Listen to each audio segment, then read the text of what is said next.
Hello xin chào anh em nhé, lại là mình đây. Hôm nay ở nhiệm vụ trong trang này cũng khá đơn giản thôi. Rồi, tới công chị. Trước tiên chuyển tổng về đây cho mình nha. Tiếp theo anh em cứ chạy theo mình cho dễ làm nhé.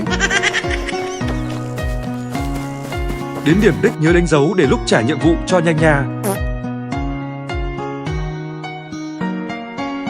Ở đây thằng bé này yêu cầu mình đưa 2 vật phẩm, giờ đi theo mình để lấy cho nó nhé.